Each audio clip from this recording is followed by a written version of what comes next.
Welcome to the Fantasy Football Brothers podcast. My name is Blake, and I'm here with my younger brother Carson, and we are on to Week 15. And oh, by the way, we're head-to-head this week in the playoffs. Oh, are we? Oh, yeah. Wait, are you sure we are? I thought I was looking at the bracket. Oh, that's disappointing. Okay, I'll move on swiftly from that. Oh, my God. Yeah, no FFB championship round for us. I thought I was on the opposite side of the bracket. All right, whatever. Anyways, yeah, so it seems like I may have regained my lead a little bit on game picks, so that's some good news for me. I have 125 correct, Blake has 122 correct. It used to just be one different, so did I get both of the differences correct? You did. The Titans let me down, and what was the other one that we picked differently? I think it was... I don't remember for sure. Give me 1 sec, and I'll tell you. Yeah, of course I picked against the Titans. That sounds about right. Ravens... Steelers was the other one that we picked differently. Yes. All right, and there's no teams on bye this week and no teams on bye for the rest of the season, as you probably know, so we'll jump right into Thursday Night Football. All right, let's do it. So first matchup, division matchup, 49ers at Seahawks. And not a lot of news here for San Francisco outside of the fact that Deebo Samuel's ankle injury is expecting him to miss about 3-ish weeks. He could be done for the rest of the year until the playoffs start for that team, because they're likely going to make it. But in terms of fantasy football, he may be out for the rest of the time. And I want to ask you, how does this affect other pass catchers like Ayuk, Kittle, and maybe even Jauan Jennings? Fantasy-wise, I would say definitely benefits Ayuk and Kittle.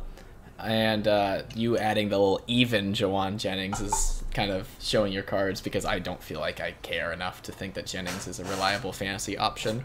Although, I mean, maybe I could be proven wrong, but I wouldn't be looking to play him this week if he somehow performs well. I mean, I still wouldn't be wanting to trust him in fantasy playoffs. So no, not really. Yeah, no, I mean, he's got one top 20 finish all season, so that's fair. He's been there for a while, like on the team, on the 49ers, and he hasn't really emerged. Even there were portions of time where he was like their second best wide receiver, but he still was irrelevant because Kittle was there, and then Ayuk was healthy and doing well, or Deebo was being Deebo. So he just hasn't really emerged ever. Yeah, that's fair. And I think, honestly, on top of that, it might just be leaning heavier on Christian McCaffrey in the pass game. That's fair. That is fair for sure. All right, well, cool. Let's talk about the Seahawks now. Ken Walker has no injury designation, but it's not a great matchup, so I would say lower expectations. He is still a must-start. And then let's talk about the pass catchers. Tyler Lockett, DK Metcalf, and Marquise Goodwin all caught a receiving touchdown and scored 17 or more fantasy points. But who would have guessed that Marquise Goodwin would lead this group with a stat line of 5 for 6 for 95 yards and a touchdown for a total of 20.3 fantasy points? Is this news or noise? I think it's since this isn't literally the first game this season where he has boomed, I'd say it's a little bit of news, but I'm still leaning more towards noise, just because I wouldn't be looking to play who I think is the third best pass catcher, and I think everyone would think that, in this offense in the fantasy playoffs. But once we get to this stage in the season for fantasy football, there are some players that I would not really be willing to take the risk on, and if they burn me on the bench, I just have to live with it, because at the end of the day, I never was going to consider starting them over someone else that should be healthy in my lineup. But, if you have an injury to a player that has been there all season and you have a vacant slot, I mean, someone like Marquise Goodwin might be a pretty good play, but I wouldn't be looking to start him over someone else I already have that's doing well. Yeah, I think the thing about it is, maybe if this was mid-season and you could kind of take that risk on a player, it might be worthwhile. But yeah, being in the playoffs and the way that San Francisco completely dominated and shut down Tampa Bay's passing offense, it's just not a good look. And by the way, the Seahawks, despite the receivers' stat lines, they struggled in general last week. I mean, they did end up losing to Carolina at home. So, I'm with you on that. I think it's kind of in the middle, but for fantasy purposes, it's mostly noise. Yeah. And the last thing I want to talk about, now that bye weeks are no longer a factor, is Geno Smith, who's currently sitting at QB6 overall, still a top 10 option. Yeah, don't check our QB rankings from preseason because we were way off on that one. Yeah. But is he still a top 10 option this week given the matchup? I'd say he's probably more of a high-end QB2, just outside that top 10, given the matchup. Yeah, that's fair, and he's finished at QB 11 a couple times over the past month of games, so I think that's more reasonable. It is, I mean, we keep saying it, but it's a really tough matchup, and the fact that San Francisco is only favored by 3.5 points in this game, granted they are the road team, but that seems a little too low. Yeah, I mean, I thought about the Seahawks for a second here just because of Debo's injury, but, I mean, you can't bet against this defense on the 49ers. Yeah, that's kind of where I'm feeling as well. And really quick, I am going to go look at Seattle's defense. And also just to add on to that, it doesn't even really matter about their defense being amazing. That's a great added bonus, but... what I mean is, like, it doesn't really matter that Debo's gone because they have Christian McCaffrey now. Like, of course, they're even stronger with Debo, but they still have that, like, X-factor player, and then Kittle can sometimes do it all on his own, too. Like, yeah, this is a scary team. It certainly is. It's becoming one of the front runners in the NFC, and that's really exciting. Yeah. With Mr. Irrelevant at QB, too. That's right. Both picking the 49ers in this one. Yeah. All right, so let's talk about now the Saturday slate of games. Whoa. That is Colts at Vikings is up first. Colts coming off their bye. Jonathan Taylor and Michael Pittman are lineup locks. Everyone has been able to put up yards through the air against Minnesota. We've seen it with Mac Jones. We've seen it last week with Jared Goff. Or was that correct? Or am I getting my weeks mixed up? They play the Lions. That's right. So we've seen people, kind of unexpected quarterbacks, will say, put up massive yards through the air against Minnesota. I think if you need a sleeper pick for the first round of the playoffs, Alec Pierce, who caught 4 of 8 targets in Week 13 for 86 yards and a score, could deliver again this week. What do you think about that? Yeah, I think that's a good sneaky play. I'd be more interested in DFS, but it's a Saturday game, so I don't know how many competitions that would be in. But if you wanted to do that, then my fantasy playoffs. But again, like the situation I said with Marquise Goodwin, if you have a player that last second got injured and you really don't have a good replacement, I think Pierce probably a better player than Goodwin in my eyes. Yeah, this is a much more appealing matchup from that sense. Yes. And I agree. It is considered a sleeper pick based on, he's rostered in 32% of leagues on sleeper. There's a bit of a coincidence there, but despite that, I think that given the matchup, I think this could be a good spot for him to outperform expectations. Yeah. Moving on to the Vikings on the other end of this, the home team, 4-point favorites. We've got Dalvin Cook, who struggled mightily at Detroit last week. 15 rushes for 23 yards. He did find the end zone. That kind of salvaged his day. Caught 1 pass for 13 yards and lost a fumble. I can't imagine benching him if you're competing in your playoffs, right? No, you can't do that. It's a tough day for him last week in Week 14, but yeah, it's not enough to just send him to the doghouse and now he's on the bench. Yeah, I mean, if anything, maybe now he's a more of a flex level play. I mean, he's had 4 straight games outside of the top 12, so that's not great. But in general, he's kind of been disappointing this season. So. Yeah. I think that's fair. Don't overreact with this bad game. Yeah. Moving on to the pass catchers, Justin Jefferson continues to cement himself as one of the absolute best wide receivers in the league. No surprises there. Adam Thielen delivered another respectable week, thanks in part to his 2nd receiving touchdown in 3 games played. Thielen has boom-bust potential, as his last 3 games have resulted in weekly finishes of wide receiver 9, 69, and 12.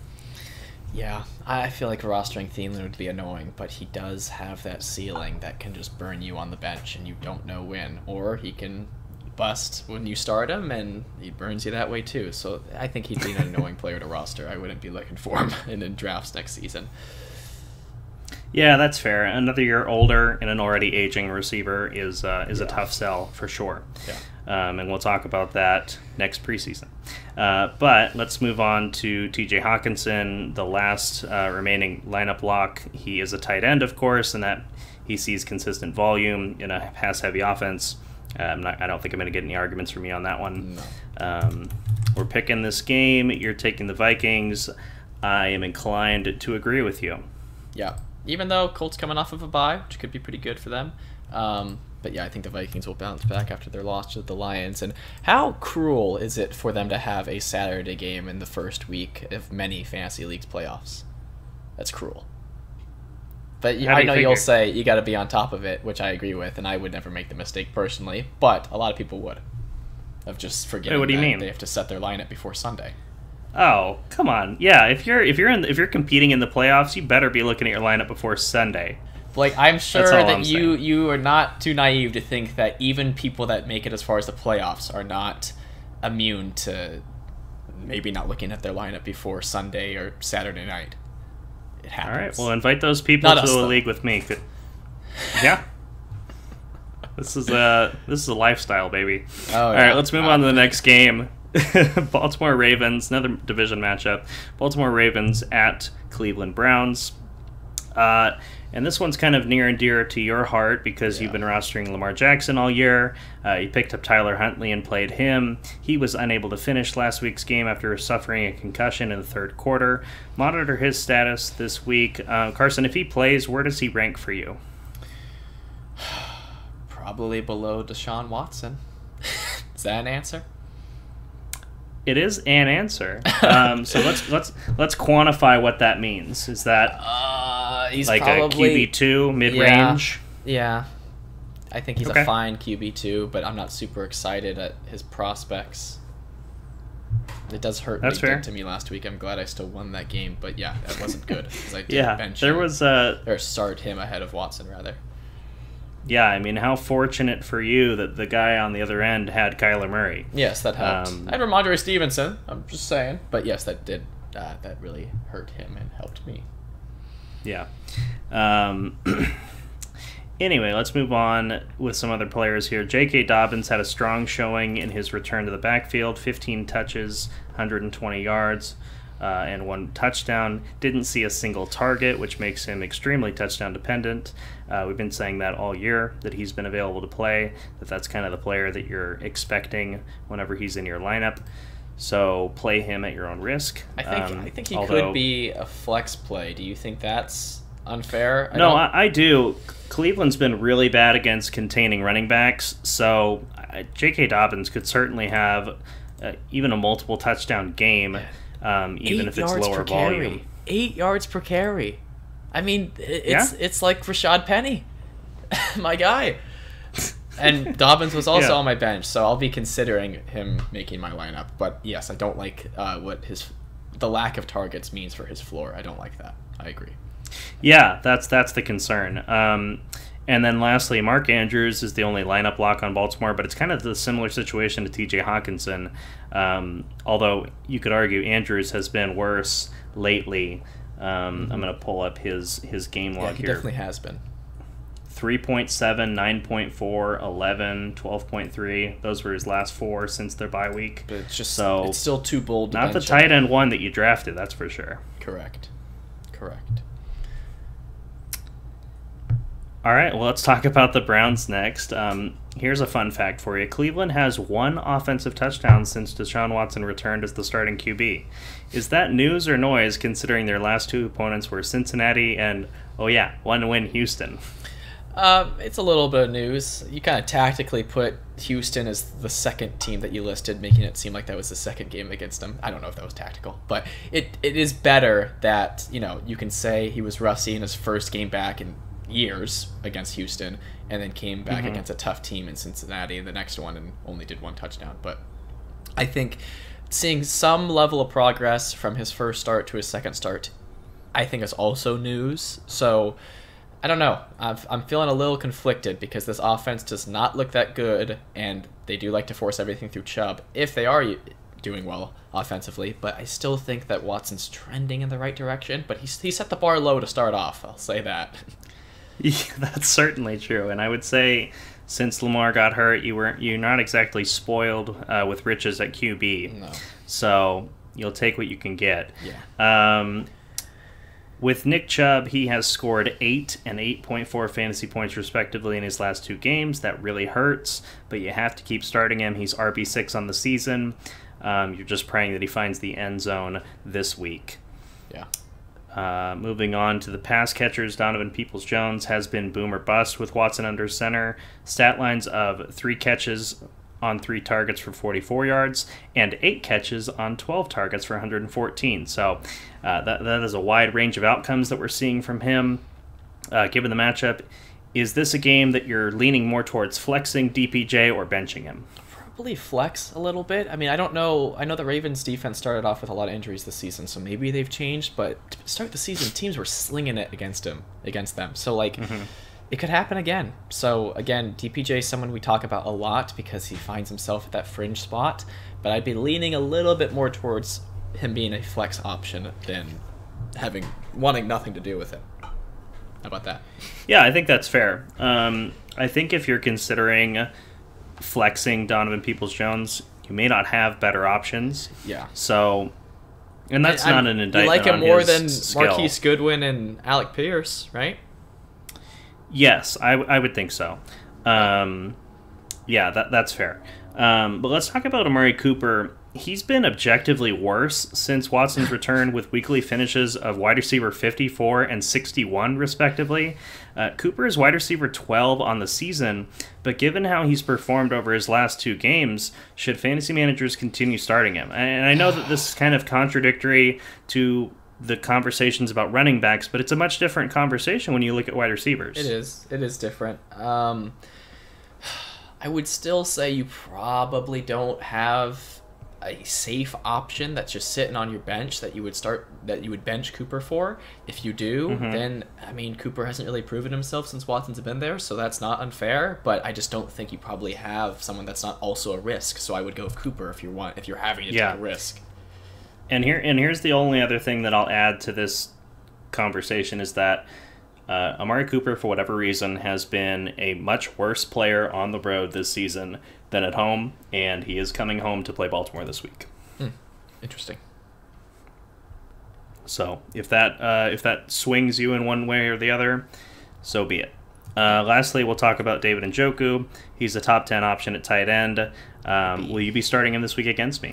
Maybe. We'll see. And again, we have 2 flex spots rather than tight end spots, so it's not a given that I'm starting him at tight end. So we'll see.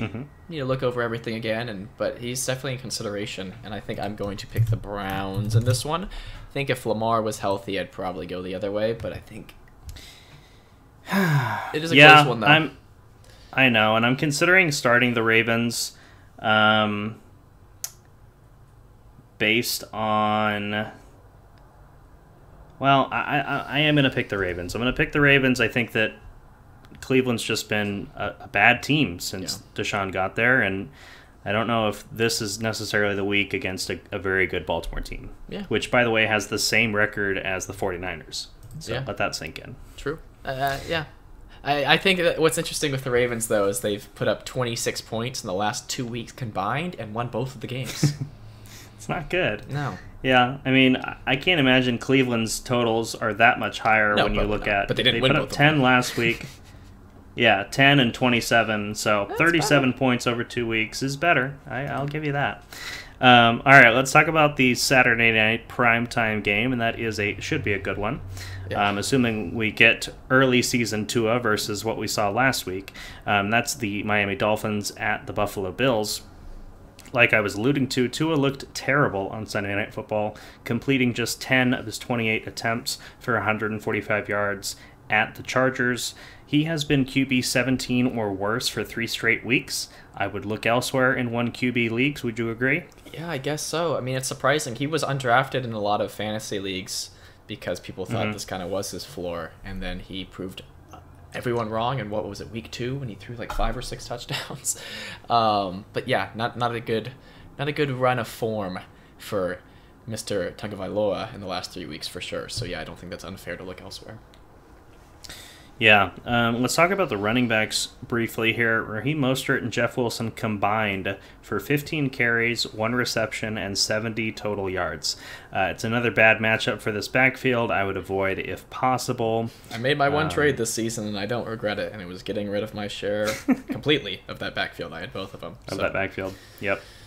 Yeah, I mean, they've had good weeks independently, but this stat line and then moving on to the Bills, at the Bills, it's not a good look for either of them, really. Tyreek Hill knocked me out of playoff contention. This is a fun little personal anecdote. In my ESPN league with his bizarre fumble recovery touchdown, I don't know if you saw that on social media or if you were watching, but it basically turned into like a rugby scrum on top of a fumble, then the ball squirts out, and Tyreek Hill, the fastest guy on the field, scoops it up and runs around the defense and takes it all the way to the house. So if that play hadn't happened, I'd be competing in my playoffs in that league. Oh, so that's too bad. Shout out to anyone else who had a similar thing happen to them. With Tyreek Hill, monitor his status. He was playing through an ankle injury last week, and it seems more likely than not that he'll play, even if it is at a reduced rate. And then, more personal anecdotes, but also relevant to you. Jalen Waddle has been infuriating to manage lately, with weekly finishes of wide receiver 99 and 69 over his last 2 respective games. Last time Miami played Buffalo, Waddle went 4 for 6 for 102 yards. So I'm hoping he can return to midseason form and put in a strong performance this week. Wide receiver 99. Sorry, wide receiver 99 is like borderline not playing. Yeah, well, it's like he got a few snaps out there, like Rudy, but yeah, it's not good. I am inclined to still start him based on that last time they played Buffalo. Yeah. But also that, if I remember correctly, that was the game where Miami ran like an absurd amount of plays, or was it the other side? I can't remember. I it was so long ago. I think it was Miami that ran a lot of plays. I think it was. Yeah, that might be the case. Either way, I still have to think that Jalen Waddle is going to figure it out. I mean, he was limited to an injury 2 weeks ago.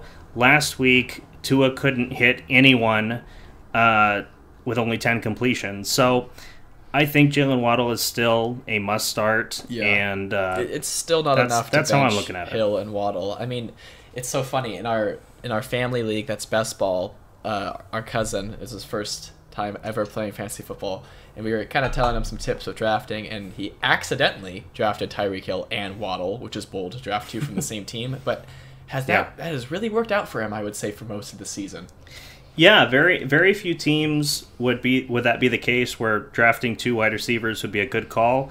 Miami is one of them. Yeah. So, good call on that one. Yes. Let's talk about Buffalo now.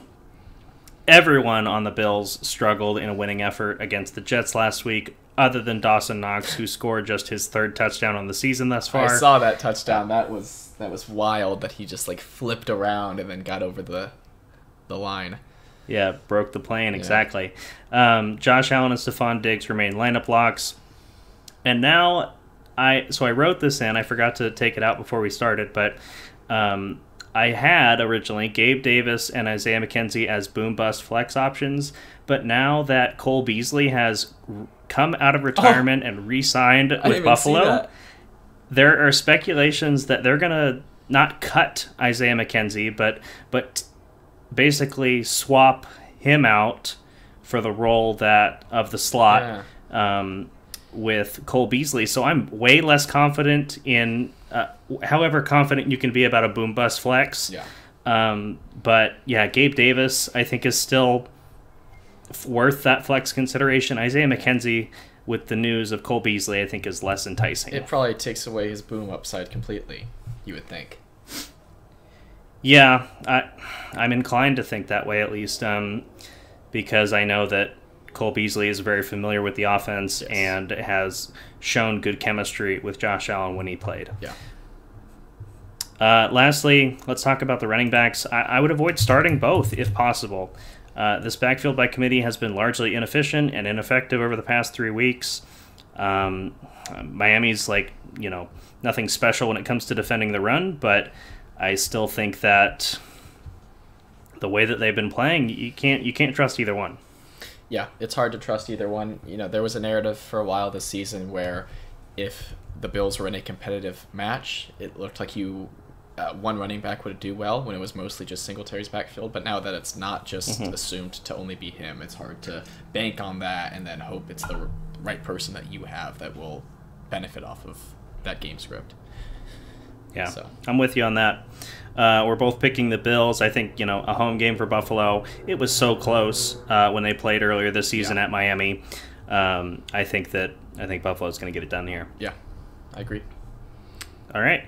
Now on to Sunday. We're talking about Pittsburgh Steelers at Carolina Panthers. Yippee. Pat Freiermuth is the only lineup lock on Pittsburgh. And I've been saying it for weeks now. Najee Harris, Deontay Johnson, George Pickens are all flex options. Yeah. Excuse me. No matter who starts at quarterback, whether it be Pickett or Trubisky, both have been uninspiring. And I really don't think that either one getting the nod moves the needle. Would you agree? Yeah, fantasy-wise, they've been pretty interchangeable for their effects on the rest of the players. Yeah, absolutely. Moving on to Carolina, they had that big upset win against the Seahawks last week. They rushed the ball 45 times. Sam Darnold completed just 14 passes, so no pass catchers thrived in their win. Most notably, DJ Moore, who didn't catch a ball for the first time in his career since his career debut. Wow. Chuba Hubbard, 32% of the snaps, matched Deontay Foreman on 47% of the snaps in rushing yards, with 74 on 7 fewer carries. A lot of numbers in there, but basically, Hubbard ran for the same amount as Foreman on 7 fewer carries and found the end zone, making him the more efficient of the two in Week 14. Also outperformed in the passing game, going 3 for 3 for 25 yards, compared to Foreman's 1 reception for 1 yard. So I'll ask you, Carson, who do you prefer between Hubbard and Foreman if you have to flex one? Gosh, I guess Hubbard, because I would go with recency bias, I guess you could say. But when Foreman was really booming, Hubbard was injured. So that's kind of enough evidence to tilt me the other way, but it really kind of is a toss-up. Yeah, and I feel like I'm kind of on the other side of this argument because, and I know that's not really helpful for those listening, but I mean that's just genuinely how I'm it leaning is. towards. I know I'm leaning towards the person that's getting more snaps and more touches. Yeah. The fact that Chuba was a little bit more efficient with his touches is good. But I think if you have to pick one, I think you pick Deontay Foreman because he's proven himself a lot more as a pro to be that, flex plus running back that we just really haven't seen from Chuba outside of a small handful of opportunities. Yeah, that's not unfair. We always compare it to the Cowboys' backfield, but it's not unfair. If Hubbard's Pollard and Foreman's Zeke, I guess you'll take Zeke if they're both healthy as a safer floor. I guess. At least for how it was earlier this season. Yeah, I'm not sure I followed that analogy, but I think you're on the right track. Yeah, I think you know it. You just don't know that you know it. I'm going to pick the Steelers.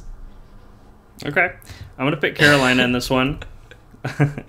I think this is one of those 50-50 games that it's 2.5 points between the spread, and so yeah, I certainly it could go either way. So we'll see. Next one is Philadelphia Eagles at Chicago Bears. The Eagles put on a dominating performance in Week 14, and we should expect them to keep this momentum rolling into this week. Jalen Hurts, Miles Sanders, A.J. Brown, Devontae Smith are all lineup locks. And I believe we're at least one more week away from Dallas Goedert returning. Yes, I did see he was activated off of IR, but that doesn't necessarily mean he's playing this week. So I'm pretty sure I did see that he was activated. Just keep an eye on that. You're going to know more about that situation as we get closer to Sunday anyways, so just keep an eye on that. But if he is active, I would say you could start him. Yeah, no, I would too. I think if he's expected to play, he's a lock it in top tight end, top 10 tight end. Agreed there. There you go. Moving on to the Bears. I'm going to ask you just straight up, because this is, I think, a little bit controversial. Is Justin Fields still a top 10 option coming off his bye? He's been QB8 or better in 7 consecutive games, but they really haven't played anyone like Philadelphia this year. So Yeah, what are your thoughts on that? I would say no. I just don't see him rushing for. Okay, let's see. For his stretch of really good games, he's rushed for like at least 71 yards. Or how about no? Okay, there's one at least 60. Let's just say at least 60. I don't know if he can do that against the Eagles. I don't know if he can. That's interesting. The way I look at it is, although he does have a really tough schedule for this week and next week, going, or rather facing Buffalo at home as well in Week 16, I am kind of inclined to trust Justin Fields as kind of like a Jalen Hurts light option. He's not as effective passing the ball as Jalen Hurts, but I mean, you've seen some of his big runs this year. He just looks like the fastest guy in the field at times. Yeah. And I mean, hey, I'd start him over Watson and Tyler Huntley. How about that? Well, and those are QB2s, as we've already established. So I think he is a high-end QB2 and probably more of a low-end QB1 if you're wanting to be a little bit more, I guess, optimistic with him. Yeah, I just don't know how, if you have been starting Justin Fields prior to his bye, if you could necessarily bench him for the first round of the playoffs. Yes. If you were in a position where pivoting, well, I guess he was doing so well, it wasn't really like that. Yeah, I mean, he was doing better than most. Yes, so there you go. Like you're alluding to, but yeah, I think that I think he is still a top 10 option. He's just too dynamic of a player to be limited by Philadelphia, and we've seen Philadelphia have struggles at times defending QBs that are mobile. So. That's kind of where we land on that one. And then, obviously, David Montgomery is the only other lineup lock. Cole Kmet is a fringe tight end 1 consideration. Would you agree? Yeah, I mean, he's been so up and down of just touchdowns, especially this season. I mean, having 5 and 3 across 3 games, and it hasn't really. I mean, a decent week in Week 13, getting 6 receptions for 72 yards. But I mean, before he learned how to find the end zone, he was not startable. So. If he still has it in him. But he's since learned. Yeah. See if he can keep it up. All right. Well, we're both picking the Eagles in this one. No surprise there. They are 9-point favorites on the road. Let's talk about the next one, which is the biggest spread of the week. Although the Texans, they challenged that last week. We'll see if they do it again this week. It's the Chiefs at the Texans. Speaking of consistency with Justin Fields, let's talk about Patrick Mahomes. I'm going to skip my... Yeah, very bold to pick this early, going the Chiefs. I will join you. But anyway, before I talk about last week, I want to talk about Mahomes season long. He's finished as QB6 or better in all but 2 weeks and has never finished lower than QB12 this season. I mean, that is fantastic. No one else can say that, not even Josh Allen. So... that's really awesome. That being said, last week he matched his career high with 3 interceptions at Denver. I do expect a bounce back week for him, despite the fact he still finished as QB6 last week. So, all this being said, he's an awesome player. Very fun to watch. Did you see that Jerick McKinnon touchdown where he was running and then just kind of chucked the ball at him? That's shot put it. That's that X factor ability that Mahomes has. Sometimes that annoys me when, especially the no look passes, if they don't pan out, that annoys me. But he does find a way to make a play happen, and it is amazing. And I feel like unless you roster him, I'm sure you're noticing how good he's been for you. But I feel like just in general, kind of quietly is the QB2 and quietly putting up that consistency that you are highlighting. I don't know. I just feel like we're too focused on all these other people when Mahomes just keeps getting it done. So we're talking about the other people because it's like, oh, Mahomes is Mahomes. Yeah, and I think that's kind of fair. I mean, last season he was a bit underwhelming given where he was being drafted. But this season I think he has returned value in a very serious way. Yeah. Let's talk about the running backs now, which, by the way, I think both of them are at least flex options. But Jerick McKinnon did steal the show last week. He finished as the top running back in the league with 32.4 fantasy points on just 13 touches. I know that scares you, but just give me a moment to explain. Right. I'm not completely convinced. I'm not 100% sold that Jerick McKinnon's going to be, an RB1 moving forward. But he has been a fringe RB2 for 3 of his past 5 games prior to this breakout. 2 long receiving touchdowns is going to inflate anyone's numbers. But he is trending in the right direction in terms of taking red zone carries away from Isaiah Pacheco, whereas that was something that Pacheco was doing initially when CEH got hurt. That trend has shifted in McKinnon's favor recently, so it seems like a bit more. He is more established on the team as well. Andy Reid likes him and was using him pretty heavily in their playoff run last season. So he's got a foothold on this backfield. I'll put it that way. I think that's fair. And I mean, you're about to talk about Pacheco, or I don't know, maybe you already did those specific stats, but the matchup is what makes them both flex options, and I agree with that. Because it is difficult to pick one out of this backfield. It has been all season, even when if it seemed like there was one of CEH, we're like, no, don't trust it. But in this matchup, I think that makes some flex options. And Jerick McKinnon's, I feel like, kind of had an interesting career. I remember a few years ago, and just him at the Vikings being really good with Latavius Murray as the other running back. And then he went to the 49ers and got injured before the season started when he looked like he was going to be their starter, and now he's back here. It's interesting. Mm-hmm. Yeah. No, you're absolutely right. And yeah, I would almost argue, and I don't want to be disrespectful, but I would almost argue that McKinnon and Pacheco are both better than CEH. Yeah, I've never been convinced by CEH, and I think you all are well aware of that from both of us. Yeah, if you've been listening much this season, we've pretty much always been pounding the table of selling high on CEH this year. Yeah, but just his whole career, I sound like such a hater, but I've never been convinced that he could be like the focal point of any backfield. Yeah, the sole focal not point. Unfair. Rather. Based on the eye test, it's not really showing out. Pacheco, like I said, he was overshadowed by McKinnon last week, but he still put up respectable numbers: 13 carries for 70 yards and 3 catches on 3 targets for 23 yards. He runs hard. Yes, he does. Like I said, and he stole that number 10 from Tyreek. But like I said, the matchup's fantastic. Both running backs are flex options at the very least. Yeah. And then, of course, Juju Smith-Schuster and Travis Kelce are lineup locks. There you go. All right, let's move on to the Texans. With Dameon Pierce expected to miss Week 15 with an ankle injury, there are no lineup locks on Houston.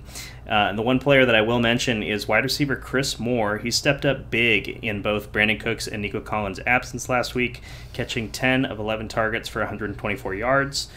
Both aforementioned wide receivers were fringe flex options when healthy. So does this breakout week for Moore change your opinion on starting a Houston pass catcher? I know that you roster Nico Collins, so give us some insight. I've seen Chris Moore, I think early last season, him and a different player that he's on the roster but usually doesn't get involved. Like in the same week, both caught long touchdowns and had boom weeks and was great for Philip DFS. Dorsett?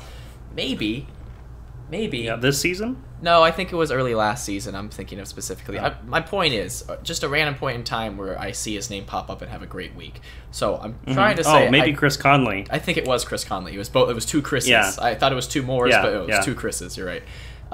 So it wouldn't be the first time that he's boomed like this, so that kind of makes it seem like I'm saying I would still trust the other 2, but like you said, they are already fringe, so this is probably enough to make them even more fringe and probably want to look somewhere else. So, okay, I kind of view it the other way in that if both Cooks and Collins play, I don't think there's any possibility you can start Chris Moore. Oh, no, my point is, I think that if Cooks and Collins can play, I think they're both even more fringe, and I'm not looking to start Moore. Regardless of...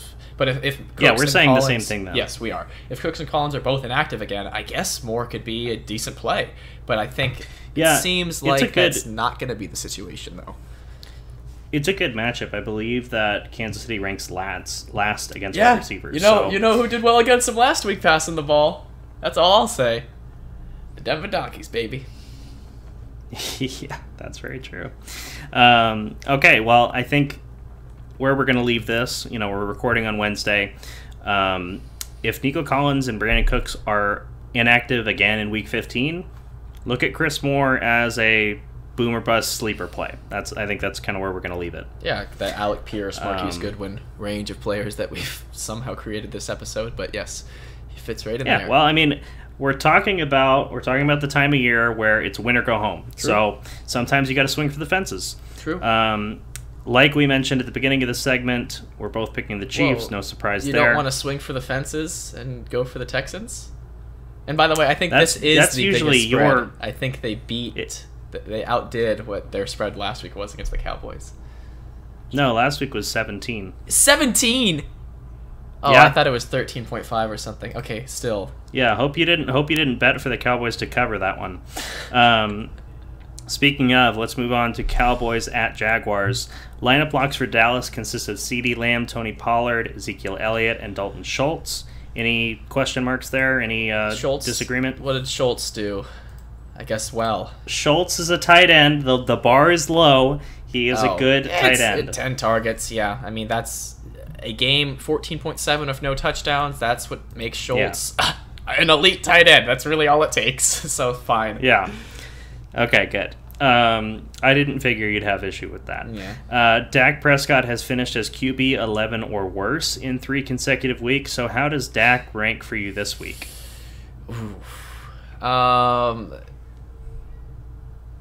At first glance, without looking too intently at stats, higher than Justin Fields? What do you think about that? Ooh, I wouldn't. I'd pick Fields over Prescott. I think the rushing floor... No, I'm considering the matchup. I think given how dynamic Justin Fields is, I would much prefer him over Dak Prescott. Okay. No, I thought it was a close one. That's why I brought it up. Okay, well, I don't think it's as close as you think it is, but right. That's okay.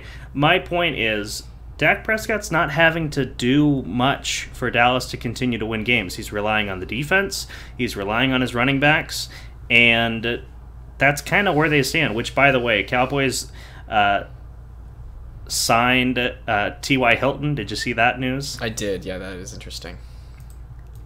I don't think it really has any impact for fantasy purposes. Not really. But kind of a neat story for him. He's never won a Super Bowl. If the Cowboys make it all the way, that would be awesome for him. But, yeah, I think Dak Prescott's outside of my top 10 this week, and I think that's just kind of the way I feel. I just feel like a lot of people probably... Oh, that's actually funny, because the person in our main league that has Dak, I believe, also has Justin Fields, so that's funny that I made that comparison. Mm-hmm. So I think that would be kind of a little bit of a tough call, but I think in a lot of circumstances you might not have a better option as it goes, as it always goes, but it's fringe. I think that's fair. Okay. Let's talk about the Jaguars now. Trevor Lawrence put up a monster performance in Week 14, finishing as the QB1, 30 completions, 42 pass attempts, 368 yards, 3 touchdowns, and also 3 rushes for 7 yards and an additional score on the ground. Lawrence has finished as QB8 or better in 3 of his last 4 games.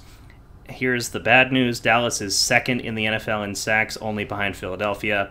So Lawrence and his team have their work cut out for them. I'll ask you, this is kind of the theme of the episode, is Lawrence a top 10 option this week in spite of the matchup? I kind of want to turn it back on you, because Lawrence or Prescott, who would you start? Oh, boy. That's basically the question. Yeah, so based on last 3 games, with Prescott being worse, QB 11 or worse, and Lawrence being QB 8 or better, I would lean towards Trevor Lawrence. He's having to do it more, especially with how Travis Etienne has been struggling.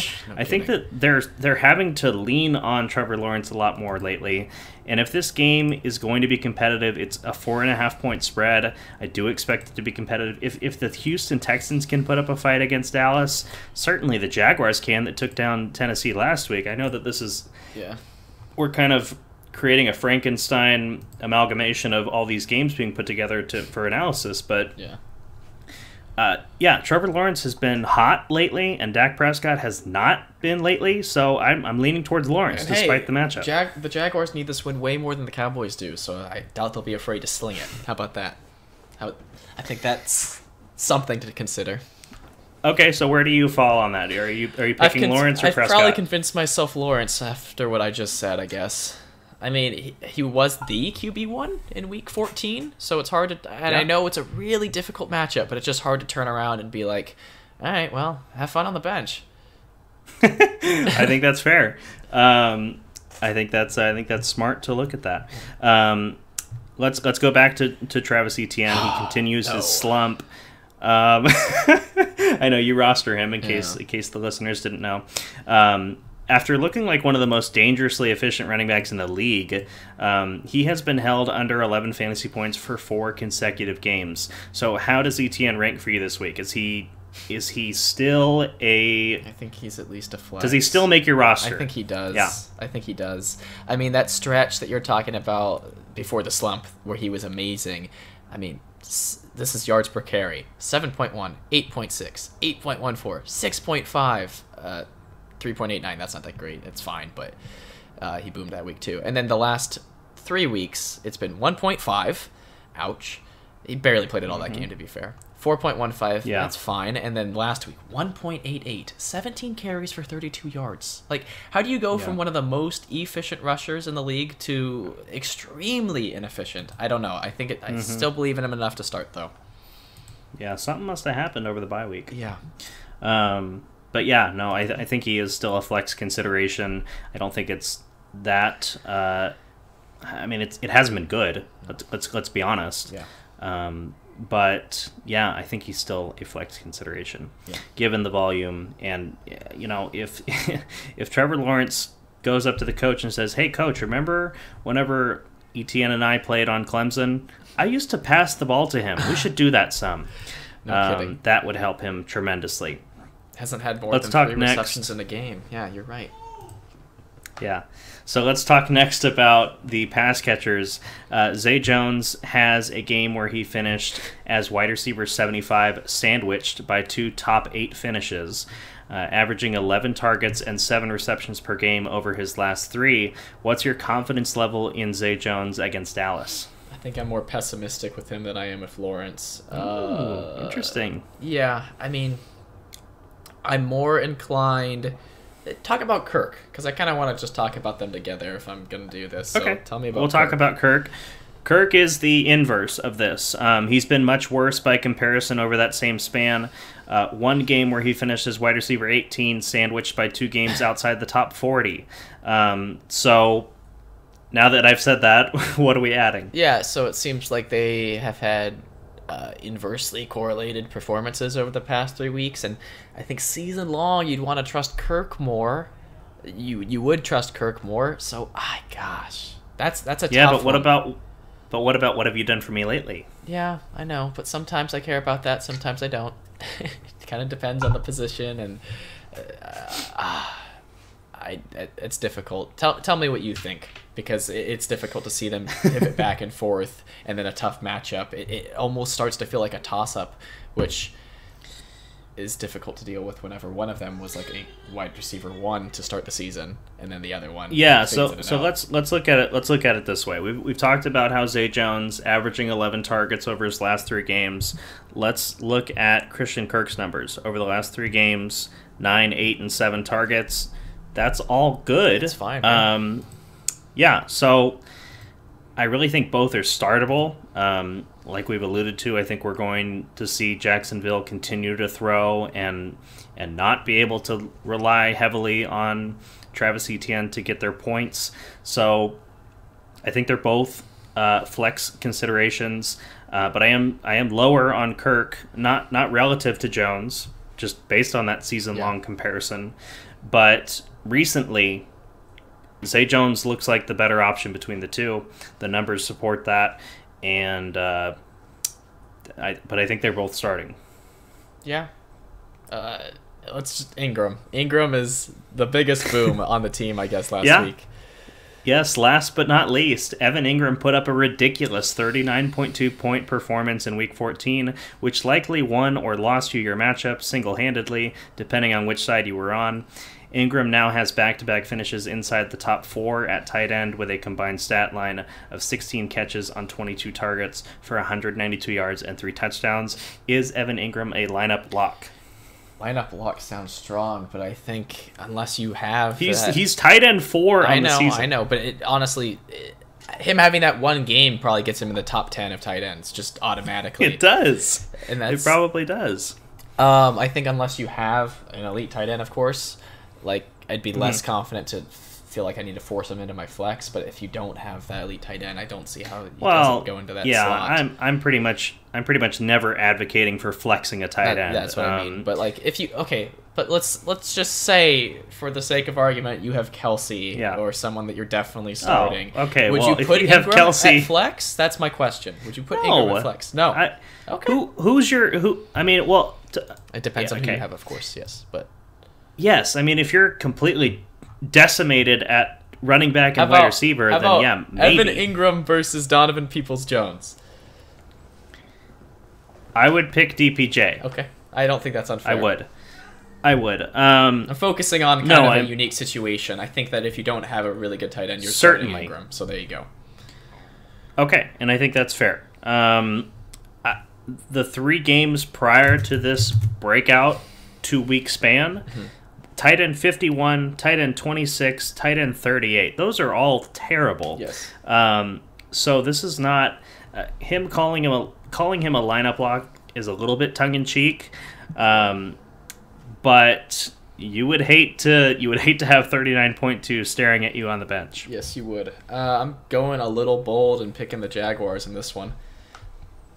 Yeah, I'm gonna pick Dallas. I need to make up wins, and picking against Jacksonville burned me last week. I'm hoping it doesn't do it again this week. Dallas is a 10-win team. I think they're gonna get it done. Yeah. Not unfair. All right, I'll take over here. Yeah, I mean that's what I said last week about Minnesota. So yeah, just having flashbacks. But yeah, go ahead. Too late to switch now. Falcons at Saints. Both of these teams were on bye in Week 14, and this is a divisional matchup in a really fun division. The Falcons. Oh, yeah. So Desmond Ridder is set to make his debut in Week 15, so that could be interesting. Drake London tied his career high in targets in Week 13 with 12 targets. This amounted him to having a career high in receiving yards at 95, so that's great.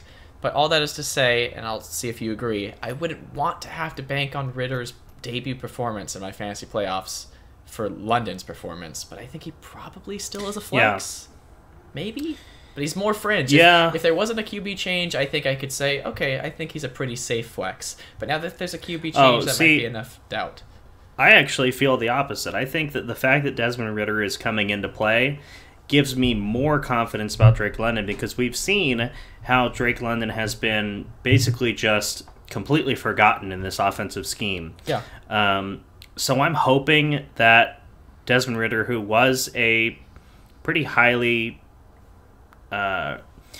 recruited player coming into college and a valuable player coming into this season's draft, I think Desmond Ridder provides upside for Drake London. I mean, if you're having to flex Drake London, you're in a bad position, and it's probably fortunate that you even made the playoffs. Yeah.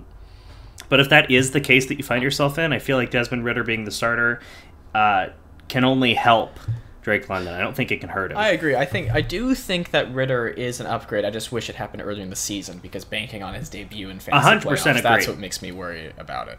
I completely agree with that. Yeah. I was saying it. I mean, think about how long ago I said how long is it going to take for Atlanta to give Desmond Ridder a chance, and what it ended up taking was an injury to Marcus Mariota. Yeah. So I don't know what they're doing there.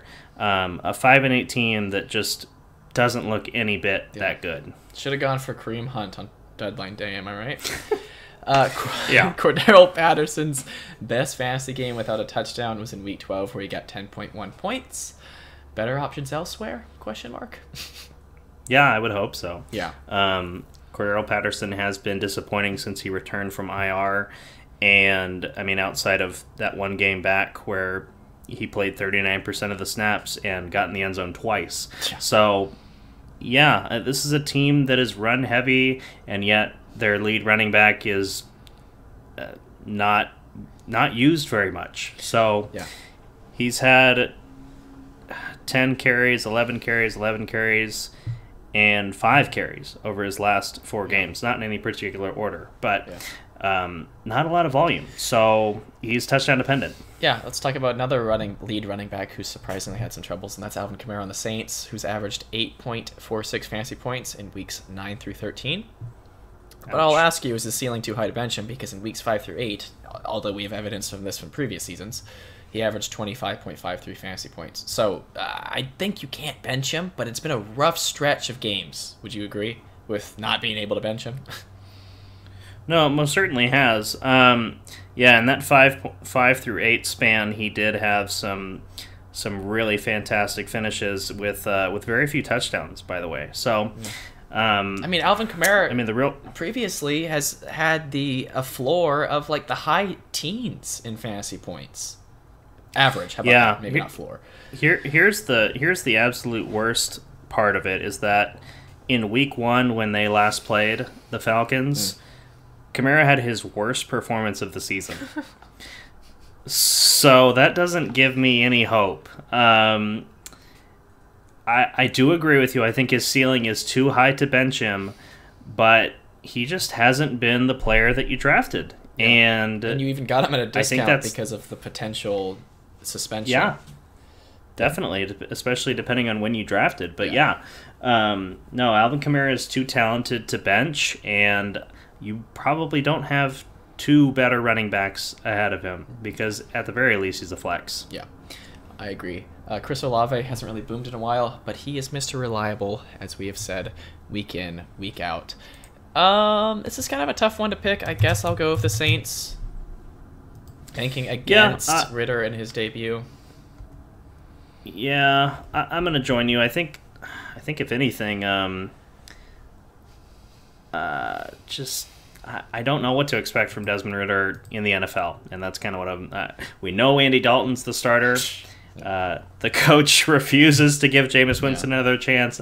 That's been one of the weirdest quarterback controversies of the season, in my opinion. I agree. But yeah,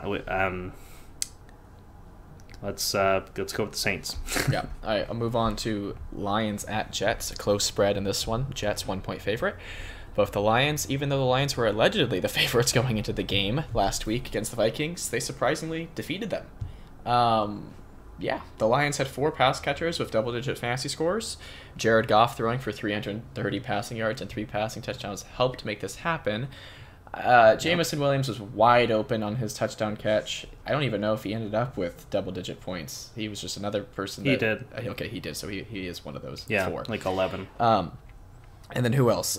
Chark, Reynolds, and then, of course, Amon-Ra. Are you looking to start anyone besides Amon-Ra still, even after that game, I mean? Did St. Brown... Oh, he did get double digits. Okay. Yeah. For some reason, I thought he really did bad. Yeah, I do like Chark. Although this matchup is not one that I'm really thrilled about starting DJ Chark. The Jets have a very solid pass rush and a very solid secondary. Yeah. And I think this is a game that we could easily see Jared Goff have some goofball interceptions and right, exactly. I'm just not really convinced that the Jets won't win this one at home. So I am going to go ahead and pick the New York Jets, and I'm going to say that Amon-Ra St. Brown is your only lineup lock on the team. I mean, do you feel differently about the running backs at all? I'll just talk about them right now because I don't think you can confidently start, what's his name? The running back keeps on getting touchdowns. Jamal Williams. I wanted to say Jameson, but that's just his teammates. So, yeah, I don't think you can start Jamal Williams with Swift being active. He's just too touchdown dependent, and even then it's like not that high of a boom unless he gets multiple. And then, as you're alluding to, Even in a productive offensive day for the Lions, DeAndre Swift saw 9 touches for 39 total yards, and he played 36% of snaps compared to 51% in Week 13, where it looked like he was trending in the right It's a direction. step in the wrong direction. So what do you do if you roster Swift? No, I mean I think you're on the right track. I mean, I'm inclined to still flex him because of that upside. Yeah.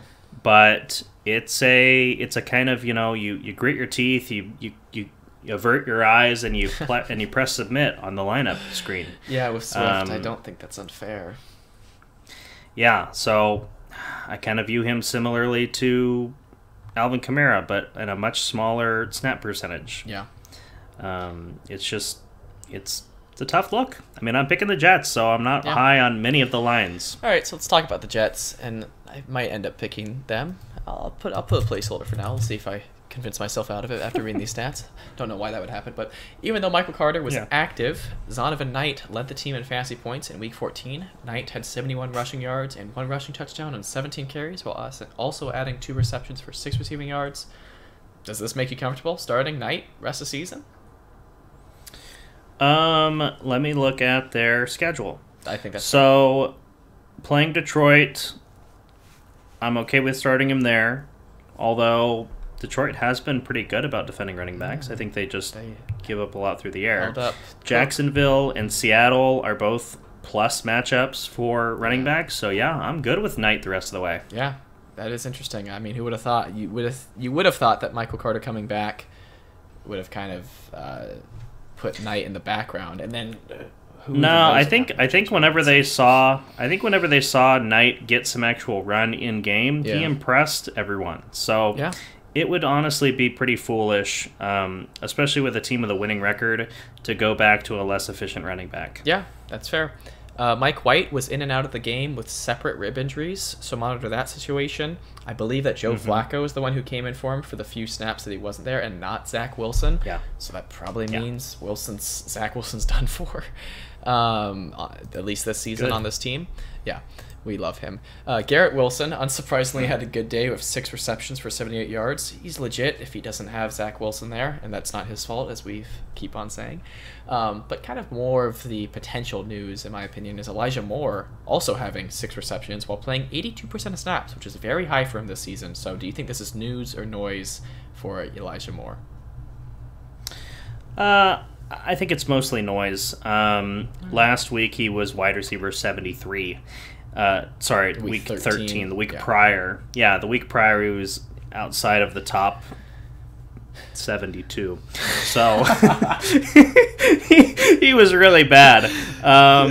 And I guess he's for me, I think it just has a potential of being news because of it's kind of not been his performances that seem to have been limiting his fantasy production this season. It seems to be something behind the scenes. So we know he has the talent. That's why I think it could be a little bit more news.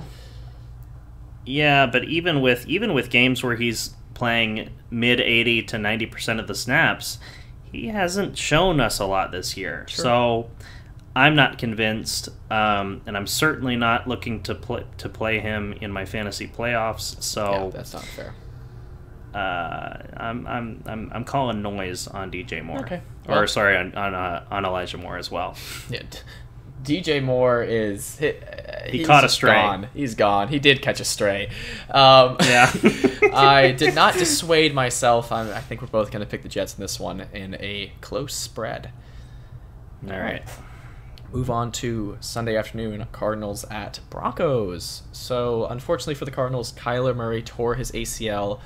Very disappointing. We mentioned that earlier in this episode. Tough for them. Already tough season, and that's just. I mean, I don't think they really had much hopes of the playoffs, but it's been a historically terrible season for Arizona with injuries. Rondale Moore and stuff on the offensive line, and they're just racking up the injuries this season. So I expect them to bounce back next season, NFL wise. I think that there might be some concern of Kyle Murray being 100% by week 1 with the timing of this, but yes, no, I would agree with that, and I think also with it being an ACL and his style of play, I think it's going to be more limiting than I think people might be initially thinking, because I mean think about when we see running backs with an ACL injury, like Saquon Barkley, exactly. Yeah.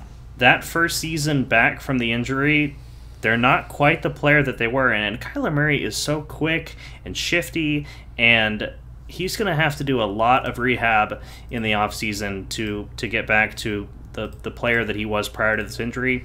I think it might be 1 year removed, where next year I might be fading him in drafts. I mean, he's still, yes, it's his rushing upside that makes him a good fantasy option usually.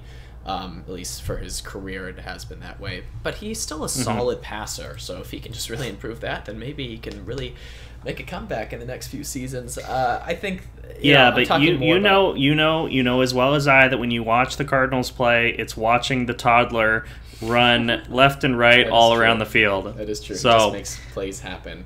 But they'll have, at least should have, DeAndre Hopkins and Marquise Brown and Rondale Moore all healthy, and that's been rare this season. And as we see, Rondale Moore out for the rest of the season, placed on IR. This makes the reemergence of Greg Dortch possible, but he played in 5% of snaps in Week 14 when Moore was inactive. So I'm more inclined to think that it's just going to be Hopkins and Marquise Brown that will likely have most of the production fantasy-wise, and nobody else. Pass catcher-wise. Yeah, that kind of surprises me. It does surprise me that Robbie Anderson got more run last week with Moore's inactive. But I don't know. I would say this. Take a look at what your platform is projecting for Greg Dortch and into consideration, because I'm just not convinced that Robbie Anderson is going to take that role away from Greg Dortch. Yeah, but it's just more about, do you really want the third best pass catcher with Colt McCoy as the quarterback? I don't know. That's a fair point. Yeah. No, you're absolutely right. But yeah, keep an eye on him. He's probably back on the waivers, and he had proven to be really good earlier on the season with injuries and suspensions opening the door for him. But it was with Kyler, so I guess that kind of remembered that. James Conner has had a top 5 RB performance in 3 of his last 4 games. Touchdowns help make this happen for Conner, of course, as we know. But this is great timing for fantasy managers that roster Conner going into the fantasy playoffs. Yes, he was I got to pat myself on the back. He was one of the players I talked about buying low earlier this season. We knew he was capable of it. It was just a matter of time. So, hopefully you pulled the trigger on that. Yeah. All right, I'll move on to the Broncos, which in a game where Russell Wilson got injured and a loss, I have some positives, actually. Whoa. Russell Wilson threw 3 passing touchdowns in a losing effort to the Chiefs. Kind of a late comeback effort from the Broncos. Scored some points. Yeah. I can't believe it.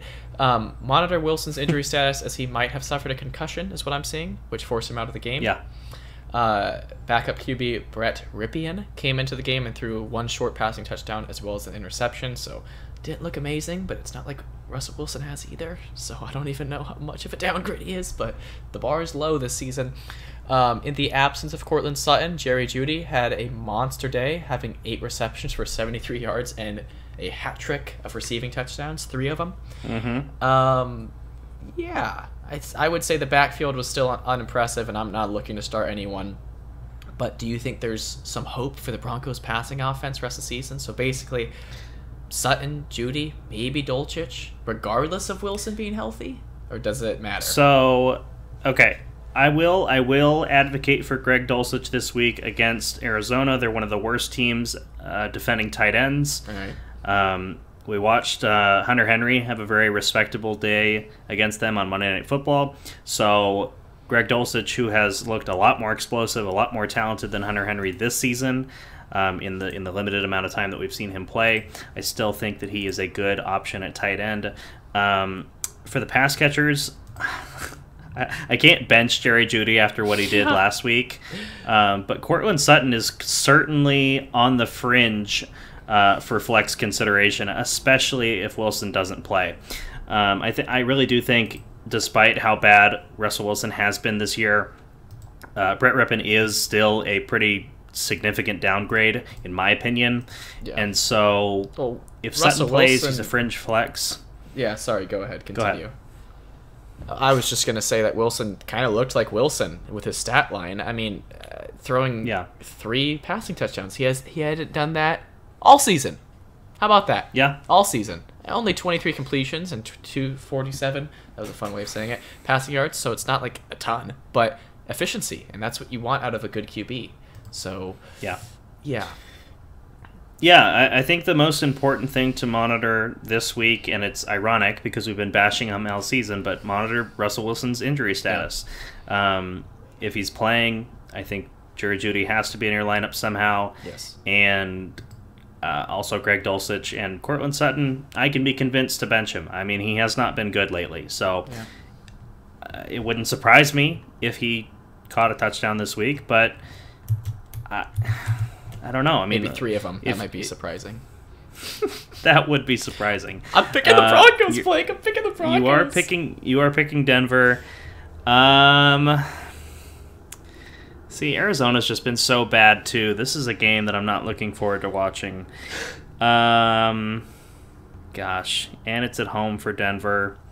They got pride that they're playing for. They can't tank because their first round pick, I believe, goes to the Seahawks. So they have no incentive to not be going for it. In my eyes. Yeah, maybe maybe Wilson thought that they still had their draft picks. Oh yeah, he was just trying to help out Pete Carroll. He's like, he felt bad how he left, so he's like, at least I'll make that pick value before you. I like that conspiracy. That's fun. All right, I'm gonna join you on the Broncos with this one. I can't Why believe not? it. Who would have thought? All right, next one: Patriots at Raiders. So the Patriots monitor Ramondre Stevenson's ankle injury, which forced him out of his game in Week 14. Damian Harris was already inactive in Week 14, so basically it allowed for 2 Patriots running backs to have decent fantasy days thanks to touchdowns. Pierre Strong, 5 carries for 70 yards. It's like Rashad Penny efficiency, and a touchdown.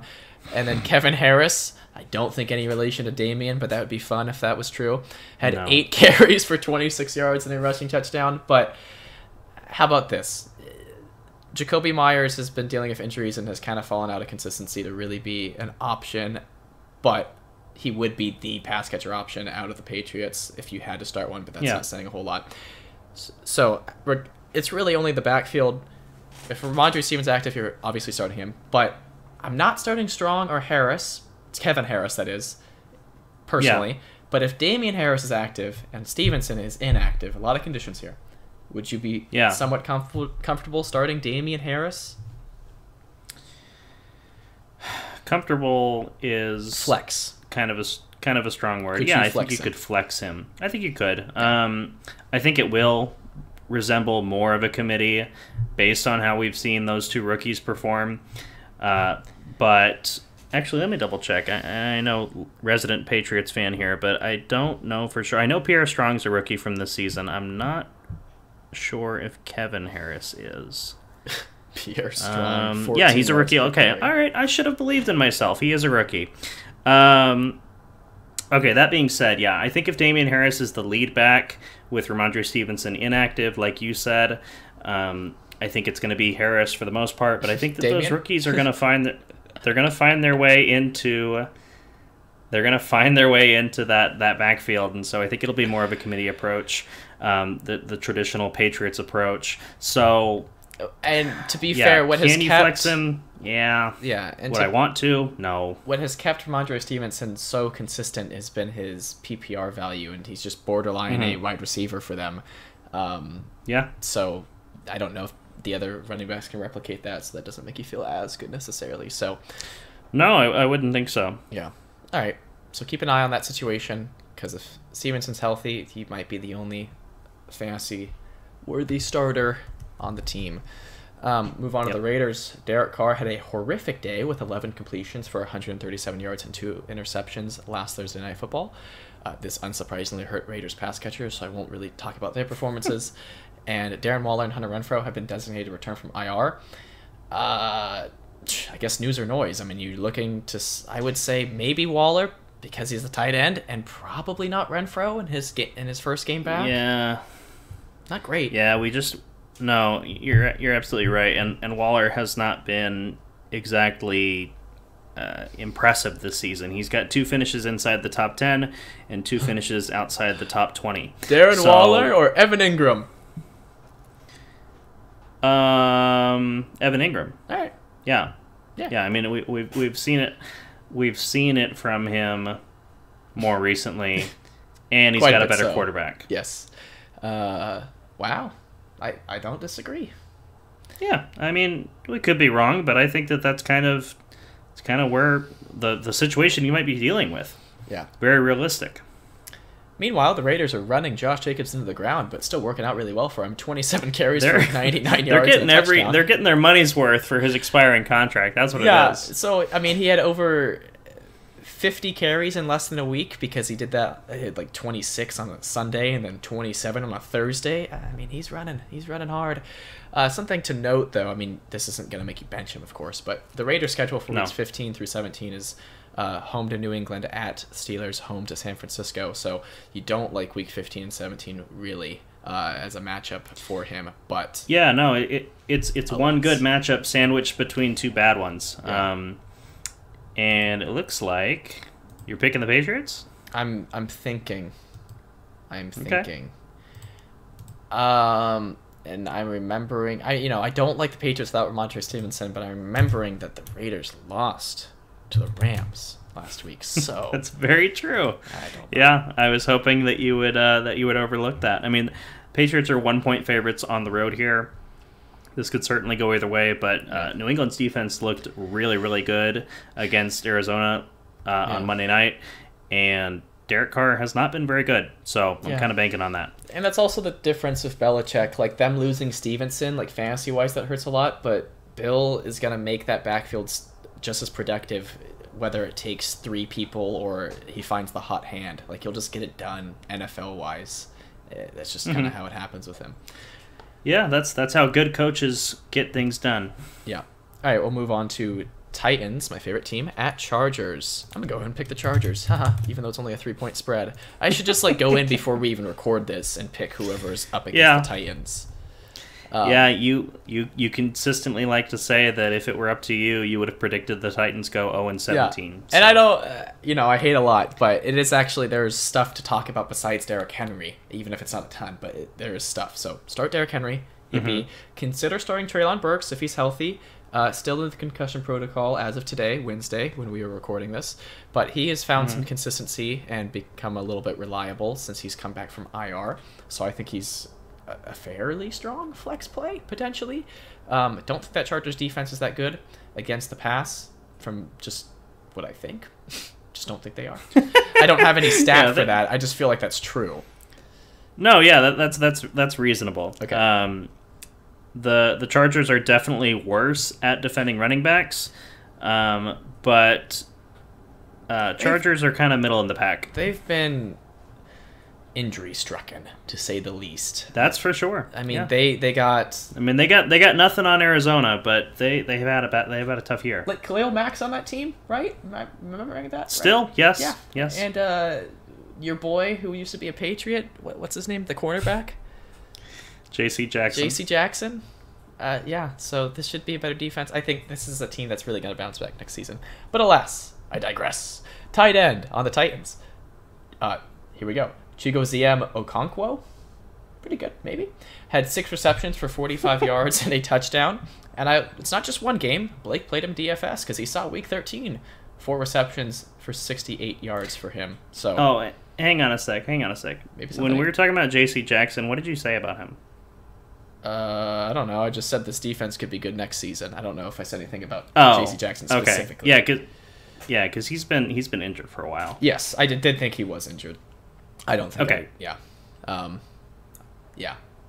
I didn't mean to derail you. No, it's fine because that has hurt this team, and it is relevant to put that in perspective whenever you're thinking about them next season and how good they could be. I mean, just offensively too. Yeah, it's relevant. and it's relevant to wide receiver DB matchups. Yes. So all good. So news or noise with Okonkwo? I like him.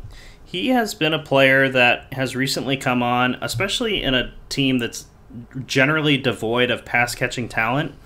No disrespect to Treylon Burks, of course, but just a team that hasn't had that, consistent pass-catching option. Okonkwo is a player that is starting to come on, and I'm convinced he's a rookie. He is. He's been playing really well. Now, granted, the bar is low for tight ends, but over 100 receiving yards combined over his last 2 games and 10 catches over his last 2 games combined. Those are good stats. I mean, that's borderline 10 points a game. Yeah. He's found the end zone once. That's a good development. Caught a 2-point conversion last week. So these are all positive signs. I like him. I think if you need a sleeper tight end, he is a good option. I'm going to give you his roster percentage really quick, and then we can move on. It is 19% in sleeper. There you go. Pick him up. I will say something that's interesting, though, is that Austin Hooper, also a tight end on the team, had a decent day with 5 receptions for 68 yards. So it's like maybe it was tight end day for them. But seeing that Okonkwo did decent in Week 13 makes me feel pretty good about him, too. All right, we'll move on to the Chargers. Really, the headline is first game all season where Keenan Allen and Mike Williams both started and finished the game, and it showed. It only took 14 weeks to happen. Yeah, I can't believe it. Justin Herbert threw for 367 passing yards, only 1 passing touchdown, but I mean that volume is insane, and that is his ceiling. To just know he can just sling it. So you're confidently starting Eckler, Allen, Williams, and Herbert. So, what even is their record? Let's see. 7-6. They are 7-6. Yep. They could be getting healthy right at the right time. Yeah, I mean the AFC is going to be tough to get out of with the top dogs that are ahead of them, but the Chargers could certainly make a push. Yeah. All right, we'll move on to Bengals at Buccaneers. With the Bengals, Joe Mixon played his first game since Week 11, and he had 14 carries for 96 rushing yards and 2 receptions for 10 receiving yards. Didn't have Samaje Perine days like he did in the past 2 weeks. Perine did, but Mixon's Mixon, and you're gonna start him, and it's good to see that he's back and healthy.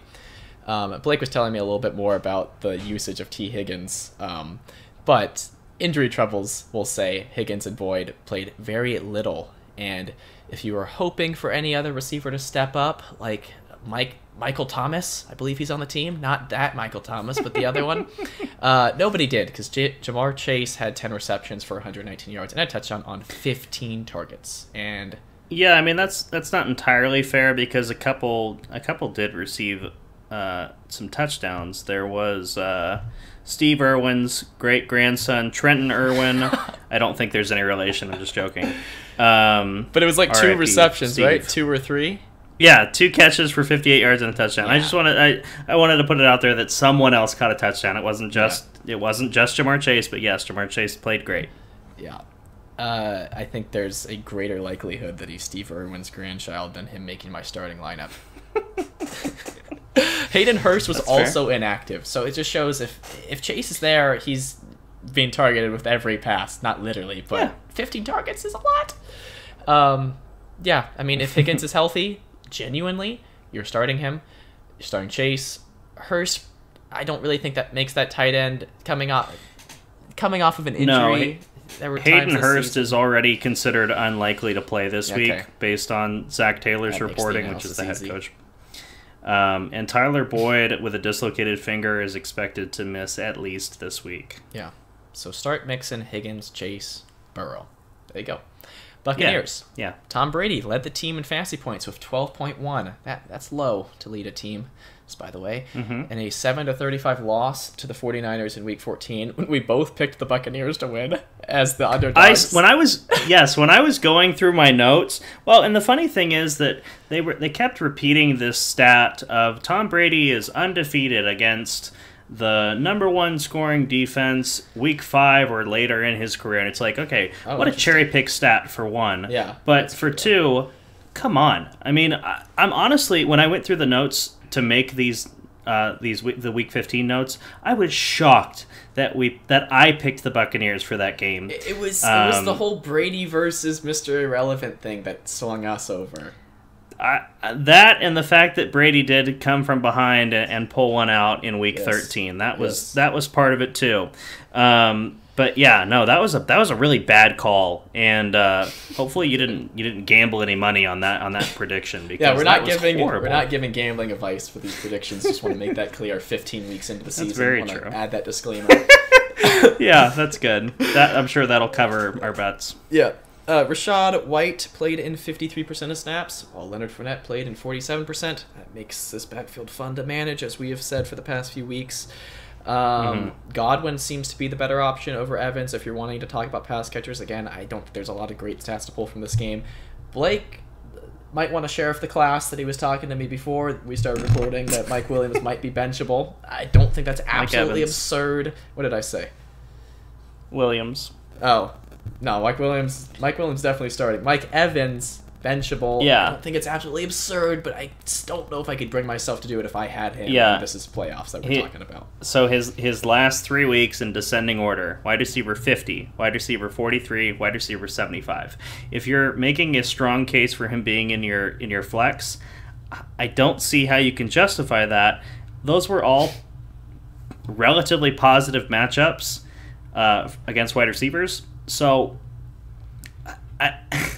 he's just not getting it done. The only thing that you can convince me for starting him is that 2 of those last 3 games he's gotten 9 targets, but they've just been so inefficient. So I would put it this way: based on how he's performed, if you are in a must-win situation, you're going to really have to look hard at your lineup and say, okay, who provides me the most upside? And usually the answer is going to be Mike Evans, but lately his floor has been brutal. That's my point. I don't think that's unfair. I'll pick the Bengals, I guess. Yeah, me too. Disappointing season for the Buccaneers for sure. And they could still Yeah, very easily it make is. the playoffs. Yeah, and it wouldn't surprise me at all if they won this game. I'll just put that out there. Yeah. We should say that for But every picking the pick we Bengals. do. Yeah, and you know what? If it goes the other way, so be it. Move on to Sunday Night Football. Giants at Commanders. The most recent tie in the NFL. Let's go. Yes, divisional matchup with the Giants. Just when we thought Darius Slayton was going to be the Giants wide receiver to roster, which might not be saying a whole lot, Richie James had 7 receptions for 61 yards and a touchdown on 9 targets and a season-high snap percentage of 91%.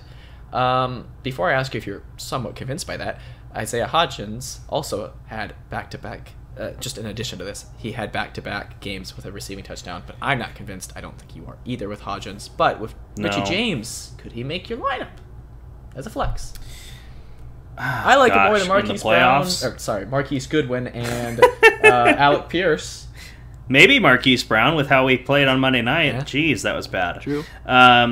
No, gosh, in the playoffs, playing a Giants wide receiver in my lineup, how did I make the playoffs? Number one. But number 2, yeah, it's too risky. I think it's a good stat line, though. It is, but the fact that Darius Slayton was showing such consistency, and then Richie James pops up and Isaiah Hodgins is popping up, it just muddies the water. I think that there's too much ambiguity in this receiving core to play, to stamp my approval on one of these pass catchers and say this guy needs to make your lineup for this reason. I'm not convinced of anyone at this point. And to be anything fair, can happen. Any sort of receiving volume could have been inflated by the fact that they couldn't just use Barkley as their go-to guy. He only played 31% of snaps as he was struggling with the neck injury. Monitor his status, but I'm pretty sure he's back to being a full participant in practice. So, I mean, him being the focal point does make it even more of a risky play to play a Giants wide receiver.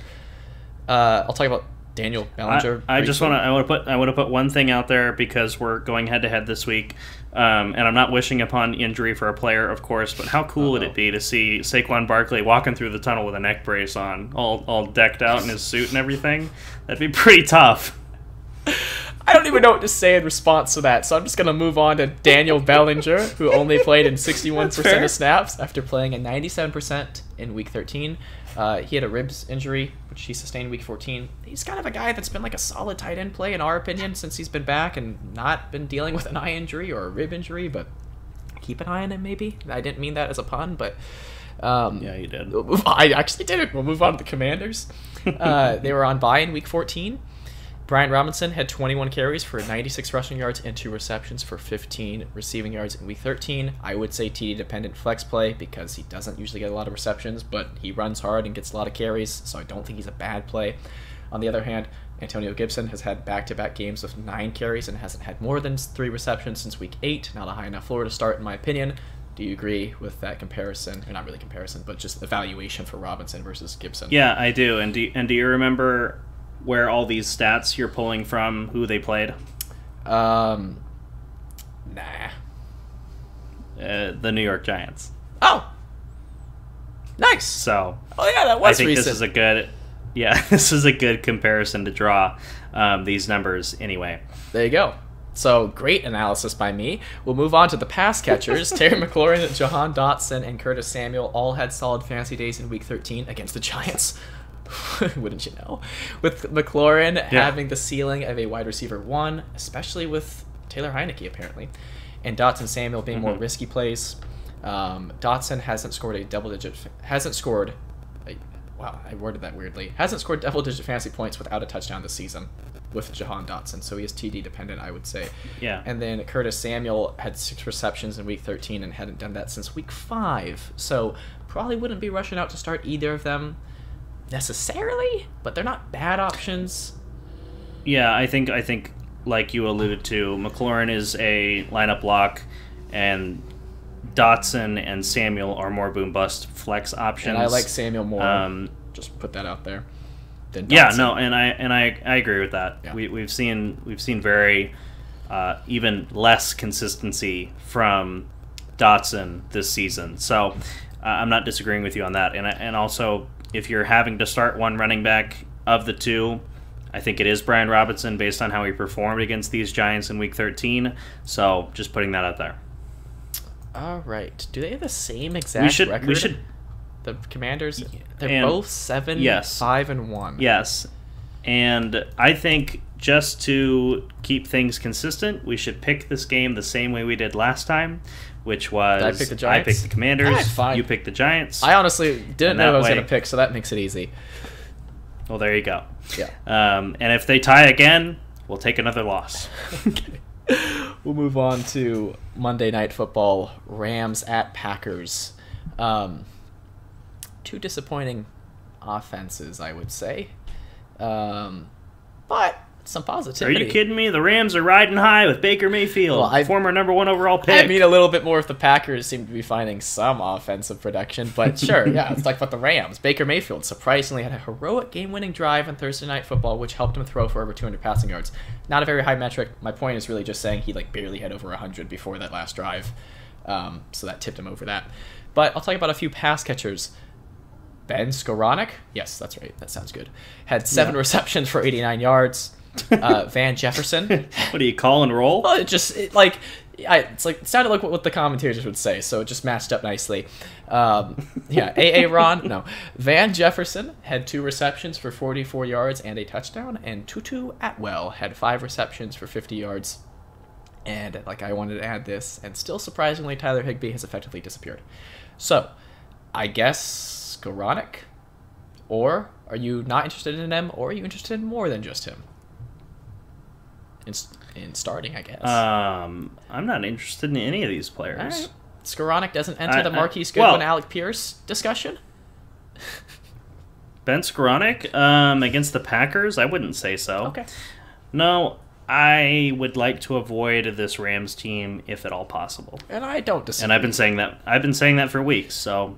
A rushing touchdown wasn't enough for Cam Akers to eclipse double-digit fantasy points, and Kyron Williams only had 3 carries. So yeah, if you don't start a single Rams player, if you somehow had all of them on your team, I wouldn't blame you. The Packers. The Packers were on bye in Week 14. I have A.J. Dillon. He was on my bench in Week 13 doing very well, and it's almost makes me feel good, maybe he's turning the corner, and I picked him up at the right time.